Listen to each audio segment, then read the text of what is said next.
ஒரு குட்டி கதை சொல்லிட்டா, டொரண்டோல நடந்த காமிக் கான் ஈவெண்ட்டுக்கு நான் போனேன். அதாவது காமிக் புக்ஸ் கன்வென்ஷனுக்கு. அதாவது தமிழ்ல சொல்லணும் அப்படின்னா நகைச்சுவை புத்தகங்கள் மாநாட்டு மையத்துக்கு போனேன். ஏன்பா தமிழ் புலவா, கடல்ல கிடைக்கதான் நண்டு, மொழிபெயர்ப்புக்கு இல்லையாப்பா ஒரு எண்டு, உங்க மைண்ட் வாய்ஸ் நீங்க கேட்டுச்சுப்பா. நான் அங்க போறப்போ பகல் நேரத்துல பல வேடங்கள் போட்டு பல பேர் நின்று இருந்தாங்க. அந்த மையத்துக்கு உள்ள போகும்போதே நான் வேற உலகத்துக்கு போன மாதிரி நான் உணர்ந்தேன். இங்க அப்பா மீ மனிதன், பையன் வவ்வால் மனிதனா, யாரா அவன் பின்னாடி?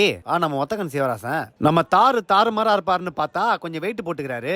ஃப்ரைஸ் கொஞ்சம் அதிகமா சாப்பிட்டுருப்பாரோ. இவங்க பாக்குறது நல்லா கியூட்டா இருந்தாங்க. ஆனா பேர்ல நமக்கு தெரியலப்பா. கீழே கமெண்ட்ல போடுங்க. அது பக்கத்திலே சண்டைக்கார ஸ்பாட்டன்ஸ் இருந்தாங்க. இவங்க ஸ்பாட்டன்ஸ் வேஷம் போட்டதா உடம்ப காட்டுறாங்களா இல்ல உடம்ப காட்டுறதுக்காக ஸ்பாட்டன் வேஷம் போட்டாங்களா தெரியலையப்பா. அடுத்து பூனையம்மா. ஆமா, இந்த பிள்ளை என் வாழை கையில பிடிச்சு நிக்கு. ஓ, அது வால் இல்லையா? அந்த அம்மாக்கு பக்கத்துல அனைத்து அம்சமும் பொருந்திய நம்ம விசித்திர மருத்துவர் இருந்தாரு. அவர் இடையும் அதன் மேல் கொண்ட உடையும் ஆஹா, சும்மா சொல்லக்கூடாது, ஆள் அழகாத்தான் இருந்தா போல. இன்னும் நிறைய விசித்திரமான வினோதங்களை பார்த்தேன். அடுத்த குட்டி கதையில சொல்றேன்.